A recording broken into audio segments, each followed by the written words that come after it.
शुभ प्रभात प्यारे बच्चों। आज हम कक्षा 5 विषय हिंदी व्याकरण पाठ संख्या 4 संज्ञा के विषय में पढ़ेंगे। इस पाठ में हम लोग संज्ञा की परिभाषा, संज्ञा के प्रकार और उसके कुछ उदाहरणों के विषय में पढ़ेंगे। तो चलिए शुरू करते हैं इस पैराग्राफ से। पहले मैं इसे पढ़ रही हूँ, आप सभी लोग इसे ध्यान से सुनेंगे। आज मेरा जन्मदिन है। मैंने अपने सभी दोस्तों को बुलाया है। मैंने गुलाबी रंग की फ्रॉक पहनी है। काजल की फ्रॉक नीली है। मैंने केक काटा। सब बच्चों को टॉफियाँ दी। मेरी अंजू बुआ मेरठ से दिल्ली आई थी। वह मेरे लिए माला लाई थी। माला की सुंदरता देखकर मुझे बहुत खुशी हुई। बच्चों, अब आप सभी लोग इस पैराग्राफ में देख रहे हैं कि कुछ शब्द रंगीन लिखे हुए हैं, अर्थात रंगों से लिखे हुए हैं, जैसे लाल, नीले, हरे और गुलाबी। लाल रंग के जो शब्द हैं काजल और अंजू, ये दोनों व्यक्तियों के नाम हैं। जो नीले रंग से लिखे गए हैं फ्रॉक, टॉफियाँ और माला, ये तीनों वस्तुओं के नाम हैं। और जो हरे रंग से लिखे गए हैं मेरठ और दिल्ली, ये स्थानों के नाम हैं। सुंदरता और खुशी जो कि गुलाबी रंग से लिखे गए हैं, ये भावों के नाम हैं। अर्थात यहाँ व्यक्ति, वस्तु, स्थान व भावों की बात की गई है। तो बच्चों, संज्ञा किसे कहते हैं? व्यक्ति, वस्तु, स्थान या भाव के नाम को संज्ञा कहते हैं। इससे हमें क्या पता चलता है कि किसी भी व्यक्ति, किसी वस्तु, किसी स्थान या भाव के नाम को हम संज्ञा कहते हैं।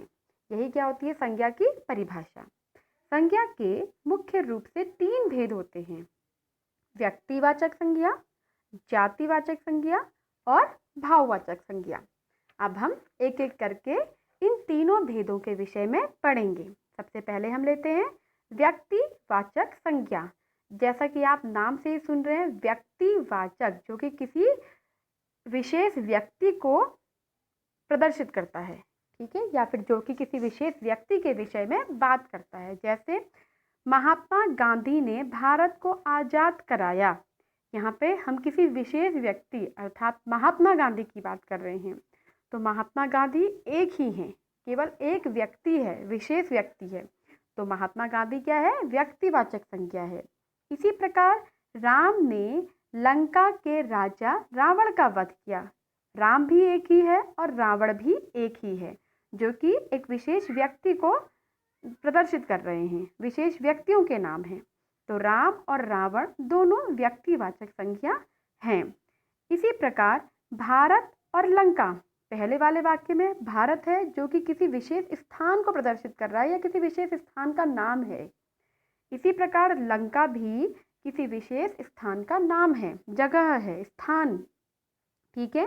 तो भारत और लंका दोनों क्या हो जाएंगे? व्यक्तिवाचक संज्ञा, ठीक है। अगर हम कहते देश, किसी देश की बात करते हैं, तो देश में कोई सा भी देश आ सकता था, जैसे भारत देश, अमेरिका देश, कनाडा, चीन, जापान। लेकिन यहाँ हम सिर्फ भारत की बात करें तो भारत क्या है? पूरे विश्व में सिर्फ एक ही देश है। ये क्या है? एक विशेष स्थान है। तो इसीलिए ये क्या हो जाएगा? व्यक्तिवाचक संज्ञा हो जाएगा। तो व्यक्तिवाचक संज्ञा की परिभाषा क्या बनी? जो संज्ञा शब्द किसी विशेष व्यक्ति, विशेष स्थान या विशेष वस्तु का बोध कराते हैं, उन्हें व्यक्तिवाचक संज्ञा कहते हैं। जैसे ताजमहल, महात्मा गांधी, गंगा आदि।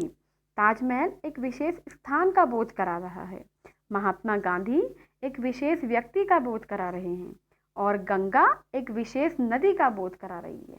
तो गंगा क्या है? एक विशेष नदी है। तो ये सभी किसके उदाहरण हैं? व्यक्तिवाचक संज्ञा के उदाहरण हैं। अर्थात जब हम किसी विशेष व्यक्ति, किसी विशेष स्थान, किसी विशेष वस्तु के विषय में बात करते हैं या जो शब्द किसी विशेष व्यक्ति, स्थान या वस्तु का बोध कराते हैं, उन शब्दों को हम व्यक्तिवाचक संज्ञा कहते हैं। अगला है आपका जातिवाचक संज्ञा। जैसा कि आप यहाँ देख रहे हैं, 2 चित्र बने हुए हैं। पहले में है बच्चे पतंग उड़ा रहे हैं, और दूसरा है पेड़ पर पक्षी बैठे हैं। तो पहले वाक्य में बच्चे शब्द जो है सभी बच्चों को प्रदर्शित कर रहे हैं, सभी बच्चों का बोध करा रहे हैं। ठीक है, इसमें हम किसी एक विशेष बच्चे की बात नहीं कर रहे, हम सभी बच्चों के ग्रुप की, बच्चों की जाति की बात कर रहे हैं, समूह की बात कर रहे हैं। ऐसे ही पेड़ पर पक्षी बैठे हैं, पेड़ शब्द जो है सभी पेड़ों के विषय में इस्तेमाल किया जाता है। तो अर्थात यह किसी विशेष पेड़ की बात नहीं कर रहे हैं, जैसे आम का पेड़, बरगद का पेड़, हम किसी विशेष पेड़ की बात नहीं कर रहे हैं, पूरे पेड़ समूह के लिए कह रहे हैं पेड़ शब्द। ठीक है, ऐसे ही पक्षी शब्द भी सभी पक्षियों के समूह का बोध कराता है। ठीक है, तो बच्चे शब्द सभी बच्चों, पतंग शब्द सभी पतंगों, पेड़ शब्द सभी पेड़ों तथा पक्षी शब्द सभी पक्षियों का बोध कराता है, इन सभी की जातियों का बोध कराता है। ठीक है, तो अर्थात जिस संज्ञा शब्द से संपूर्ण जाति का बोध हो उसे जातिवाचक संज्ञा कहते हैं। ऐसे शब्द जो संपूर्ण जाति का बोध कराते हैं या संपूर्ण जाति के विषय में बताते हैं। ठीक है, तो उसे हम बोलते हैं जातिवाचक संज्ञा। अर्थात कुत्ता, नगर, लड़का। अब कुत्ता कोई भी जाति का कुत्ता हो सकता है, लैब्राडॉग भी हो सकता है, पमेरियन भी हो सकता है, शेर बर्नार्ड भी हो सकता है, पग भी हो सकता है। तो ये संपूर्ण कुत्ते जाति के विषय में हमने बात करी, तो कुत्ता शब्द क्या हो गया, संपूर्ण जाति का बोध करा रहा है। इसी प्रकार नगर, हम किसी भी नगर की बात कर सकते हैं, जैसे रानीखेत नगर, अल्मोड़ा नगर, हल्द्वानी नगर, है ना। तो कोई भी नगर है, तो नगर शब्द सभी संपूर्ण नगरों का क्या कर रहा है, बोध करा रहा है। इसी प्रकार लड़का कोई भी हो सकता है, राम, श्याम, राजा, मोहन, कुछ भी हो सकता है। तो ये जो लड़का शब्द है ये संपूर्ण लड़के जाति का बोध करा रहा है। तो अर्थात ऐसे संज्ञा शब्द, और ये सभी शब्द क्या है, संज्ञा है। ठीक है, तो ऐसे संज्ञा शब्द जो कि संपूर्ण जाति का बोध कराते हैं उन्हें हम जातिवाचक संज्ञा कहते हैं। अगला है भाववाचक संज्ञा। भाववाचक, जैसा कि आप नाम से सोच रहे होंगे, भाव, जिससे क्या होता है, भाव प्रकट कर सकते हैं। जैसे हमारे अंदर कुछ फीलिंग्स होती हैं, कुछ भाव होते हैं जिनको हम शब्दों में नहीं बता सकते, उनको हम केवल फील कर सकते हैं, केवल महसूस कर सकते हैं। तो ऐसे शब्द जो कि भावों को महसूस कराते हैं, फील कराते हैं, वही क्या होते हैं, भाववाचक संज्ञा होते हैं। जैसे बुढ़ापा कष्ट कारक है। अब बुढ़ापा को ना तो हम दिखा सकते हैं ना हम बता सकते हैं, हम किसी भी इंसान को देख के ये इमेजिन कर सकते हैं कि उसके बाल सफ़ेद हो गए, वो झुक के चल रहा है, तो वो क्या हो गया, बूढ़ा हो गया है। ठीक है, तो बुढ़ापा क्या है, एक प्रकार की अवस्था है। ठीक है, जिसको हम वो कर सकते हैं, इमेजिन, देख सकते हैं, समझ सकते हैं देख करके कि ये क्या है, एक अवस्था है।